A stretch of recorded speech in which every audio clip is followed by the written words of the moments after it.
રાજકોટમાં TRP game ઝોનમાં લાગેલી આગની દુર્ઘટનામાં મૃત્યુ પામેલા લોકોના મૃતદેહ પોસ્ટમોર્ટમ અને ડીએનએ મેચિંગ બાદ તેમનું સગાઓને સોંપવાની કામગીરી કરવામાં આવી રહી છે. ગાંધીનગર એફએસએલમાંથી ડીએનએ મેચિંગનો રિપોર્ટ આવ્યા પછી સગાઓને મૃતદેહ સોંપવામાં આવી રહ્યો છે. અત્યાર સુધી 27ના ડીએનએ મેચ થયા છે. 25ના મૃતદેહ તેમના પરિવારજનોને સોંપવામાં આવ્યા છે. હવે 3 મૃતદેહ બાકી રહ્યા છે. આ સમગ્ર ઘટનાના દેશભરમાં ઘેરા પ્રત્યાઘાત પડતા ગુજરાત સરકારે તત્કાલિક સીટની રચના કરી કડક કાર્યવાહીના આદેશ આપ્યા છે. રાજકોટ ગેમ ઝોન અગ્નિકાંડ મામલે મૃતકોના પરિજનોના અને જનતાના રોષનો ભોગ બનતા સરકારે આ કાંડ મામલે કડક કાર્યવાહીના આદેશ આપ્યા છે. પરંતુ હજુ સુધી કોઈ નક્કર કામગીરી દેખાતી નથી.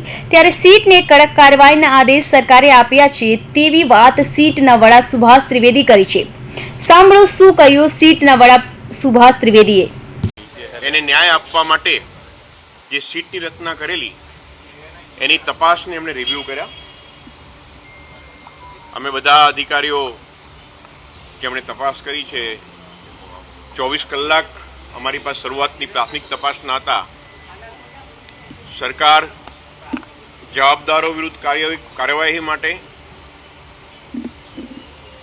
તુરંતમાં તરત કાર્યવાહી કરવા માંગતા હતા, એટલે 24 કલાક રાત દિવસ શરૂઆતથી મહેનત કરીને કાર્યવાહી કરી. એમાં જે પ્રાથમિક દ્રષ્ટિએ આપણને જે ઉપલબ્ધ થયેલું એની રજૂઆત કરી છે. વિગતવાર corporation, fire department, police, corporation, PGVCL કે અન્ય કોઈ પણ માણસ આમાં જવાબદાર હોય તો એને શોધી એના વિરુદ્ધ સખ્તાઈથી કાર્યવાહી કરવા માટે માનનીય ગૃહમંત્રી સાહેબે સૂચના કરેલ છે.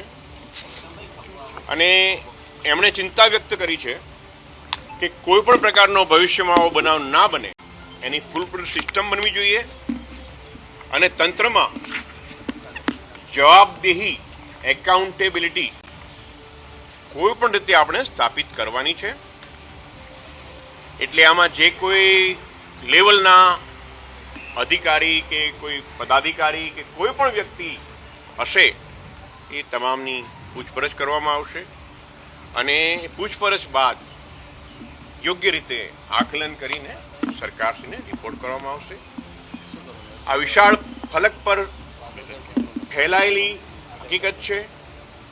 રાજ્ય સરકારના ઘણા બધા વિભાગો સંકળાયેલા છે, એટલે આમાં તપાસ ઘણી સમય માગી લે એમ છે. આપને એક દાખલો આપું કે ફોરેન્સિક સાયન્સ લેબોરેટરીના મારા ડાયરેક્ટર સાહેબ સાથે છે.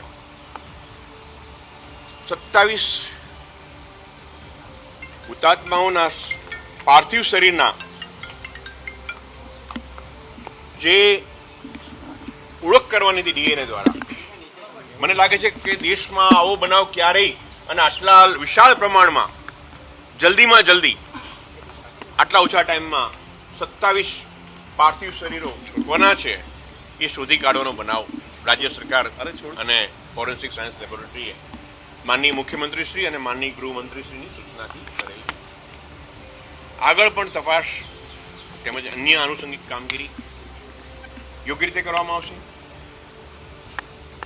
મૃતાત્માઓને પૂરી શાંતિ મળે એ પ્રકારે ન્યાયિક કાર્યવાહી કરવામાં આવશે.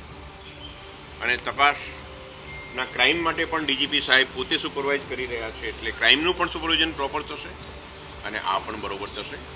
આ દુર્ઘટના બહુ જ કમનસીબ છે, દુઃખદ છે.